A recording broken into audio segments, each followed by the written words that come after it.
तो इसलिए इस सूत्र को देने में एक स्तर पर इस लॉ को भी, इस कानून को भी सूत्रकार को इससे जोड़ना पड़ा।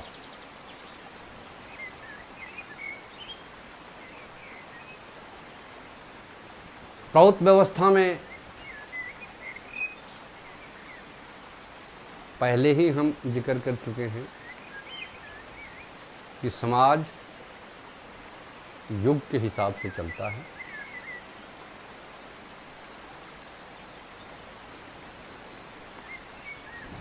और उस युग में जिस प्रकार के मनोविज्ञान के आदमी होते हैं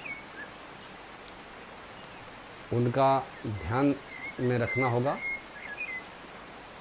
इसलिए अगला सूत्र है युगस्य सर्व निम्न प्रयोजनम सर्वेषां विधेयम। युग के मुताबिक हर व्यक्ति का जो कम से कम आवश्यकता है उसका विधान हो, उसका प्रयोजन हो कि उसकी आवश्यकताओं की पूर्ति हो। इसलिए प्रौत की ये विशेषताओं में है कि मिनिमम आवश्यकताओं की गारंटी। लेकिन एक और बात है, इसमें कहा युगस्य, युग के मुताबिक देखना होगा कौन सा युग है। शूद्र युग है, क्षत्रिय युग है, विप्र युग है और वैश्य युग है। और इस युग का मिनिमम क्या हो सकता है। अगर युग की विशेषता के मुताबिक, युग के रिसोर्सेज के मुताबिक, युग के कलेक्टिव धन के मुताबिक अगर हम मिनिमम मापदंड रखते हैं बाइसिकल, तो क्रय शक्ति ऐसी होनी चाहिए कि सबको बाइसिकल उपलब्ध हो। कोई ये नहीं समझे कि मैं बाइसिकल नहीं खरीद सकता।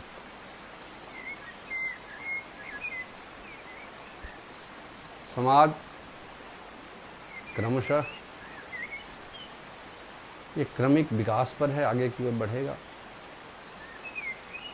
दुनिया तरक्की करती जा रही है, लेकिन इसका ध्यान नहीं रखने की वजह से यह तरक्की एक तरफा है।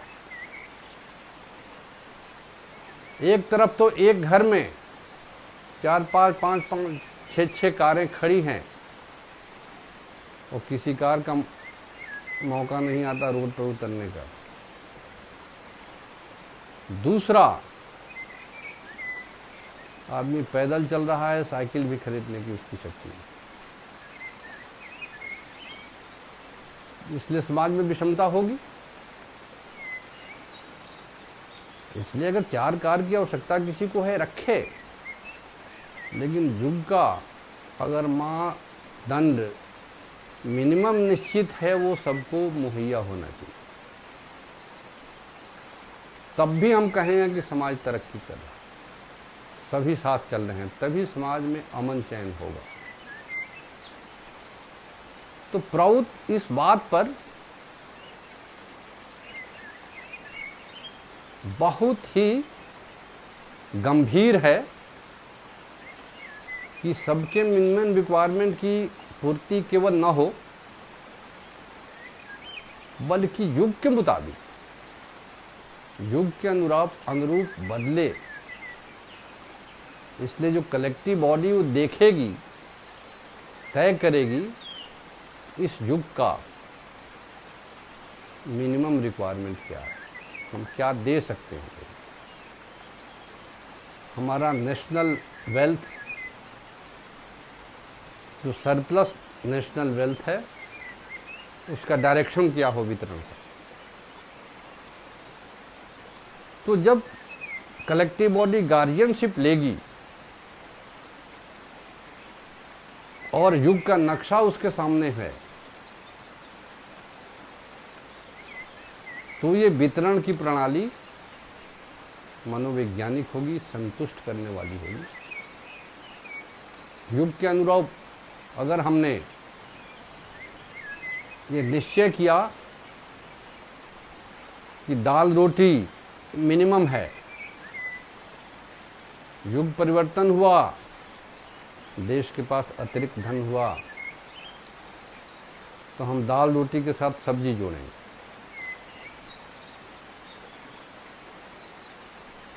फिर अगर इम्प्रूवमेंट हुआ तो हमको ध्यान रखना होगा कि दाल में 1 चम्मच घी मिले।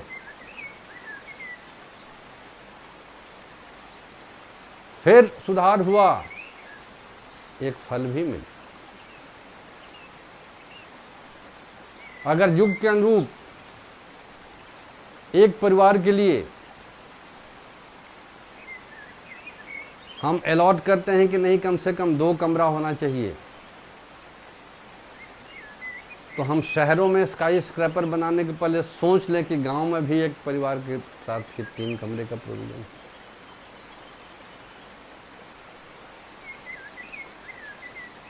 अगर शहर का स्टैंडर्ड पर हम ध्यान रखे हैं तो वो भी देख लें, गांव वाले मकान में एक ड्राइंग रूम की व्यवस्था होगी। फिर हम देख लें कि उनके पास भी एक छोटा सा किचन गार्डन है। ऐसा करके जब संतुलित विकास होगा, विकास का फायदा सबको होगा, तो अमन चाहिए। शिक्षा और मेडिकल सर्विस में समानता हो सकती है। बुखार की दवाई ऐसा नहीं कि गरीब को अच्छी वाली दवाई दी जाएगी, अमीर को अच्छी वाली दवाई दी जाएगी, गरीब को खराब वाली दवाई दी जाएगी। वहाँ तो समानता हो सकती है, रोग का इलाज एक होगा, शिक्षा एक प्रकार की होगी। लेकिन अगर गरीब के लिए अलग स्कूल है, अमीर के लिए अलग स्कूल है, तो समाज में विषमता रहेगी। इसलिए इस विषमता को दूर करना प्राउटिस्टिक दृष्टि है। प्राउत प्रणेता के दिमाग में ये बात है भीतर कि मनुष्य एक परिवार का है, सभी के अंदर सुख दुख का बोध है। जो चीज एक आदमी को सुख दे सकती है, दूसरों को भी वो सुख देगी। जो चीज एक आदमी को दुख देती है, दूसरों को भी दुख देती है। इसलिए दूसरे की पीड़ा समझे, खास करके जो समाज का गार्जियन है, उसको तो दूसरों की पीड़ा समझनी ही चाहिए। लेकिन कैपिटलिज्म में, कैपिटलिस्टिक स्ट्रक्चर में, इस सिस्टम में ऐसी होड़ मचती है कि धन का अंधाधुंध संग्रह में ये व्यवस्था मिट जाती है, उसका ध्यान नहीं रखता। और विकास क्रम में ये समझ में नहीं आता है कि क्या हो। इसलिए इस व्यवस्था को ठीक करने के लिए ये एक अल्टरनेटिव प्राउत व्यवस्था है। इसमें किसी का भी नुकसान नहीं, प्राउत व्यवस्था में किसी का नुकसान नहीं। धन रख के अगर सुख है तो अधिक धन रख के बहुत दुख है।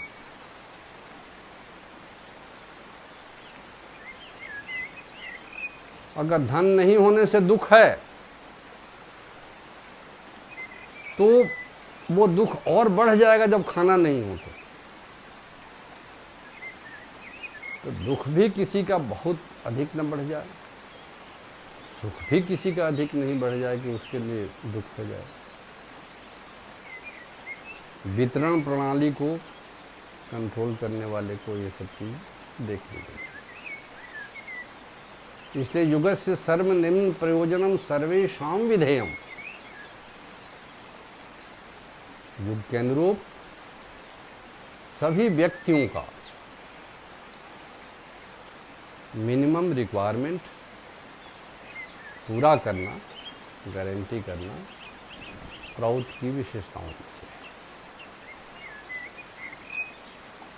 इसको पूरा किए बगैर खंड रूप में प्रौद्ध को अपनाने से समाज के सब वर्ग को पूरा का पूरा फायदा नहीं है। तो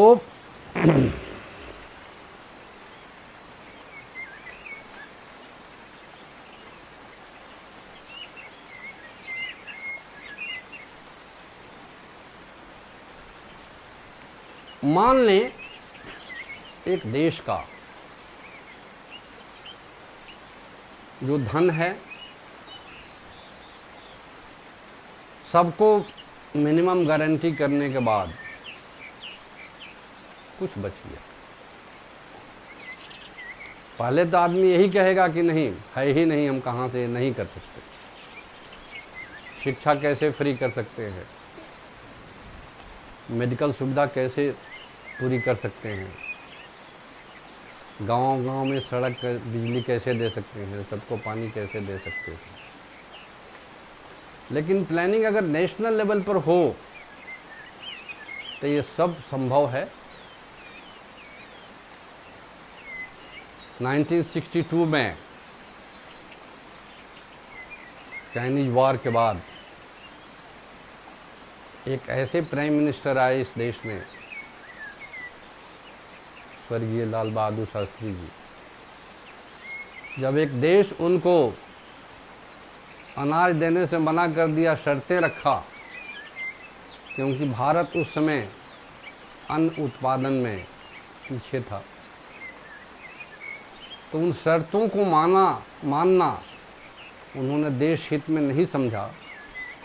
इसलिए कहा कि हमारा देश एक शाम हफ्ते में अगर नहीं खाता है तो हमको इतना अनाज बाहर से आयात नहीं करना पड़ता। तो स्वयं उनका किचन हफ्ते में एक दिन बंद हो गया।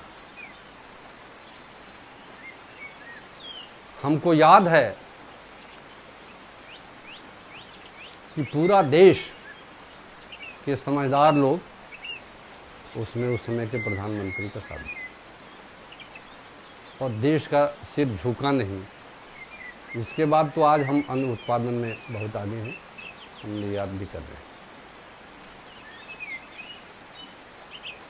तो उत्पादन की प्रणाली को सब जगह खर्च करके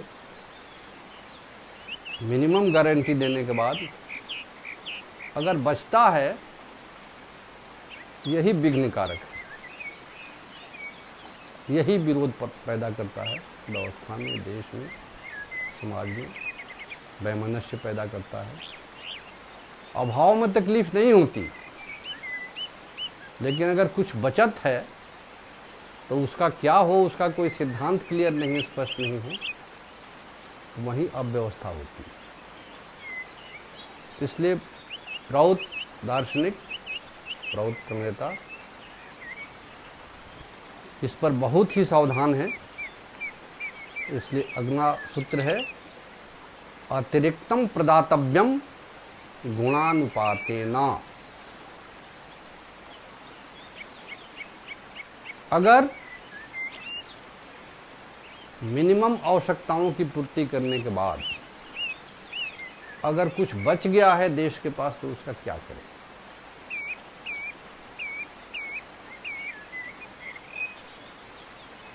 तो अगर समाजवादी चिंतन होगा तो कहेंगे कि उसको बराबर बराबर बांट दिए।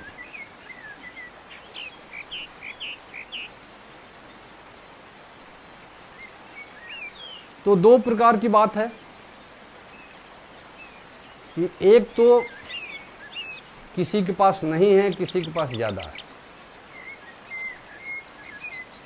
तो किसी के पास जब तक नहीं है तब तक वो चेष्टा करते रहता है कि हमको हो, इसके लिए कोशिश करता है। तो उसके लाइफ में इंसेंटिव है।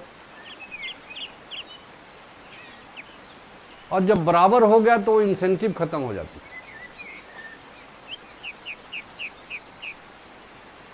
ये खतरा है। तो जो अतिरिक्तम है ये समस्या है, और इसके वितरण का अब तक कोई नियम नहीं है, कोई सिद्धांत नहीं है। इसलिए प्रौद का कहना है अतिरिक्तम प्रदातव्यम गुणानुपातेन।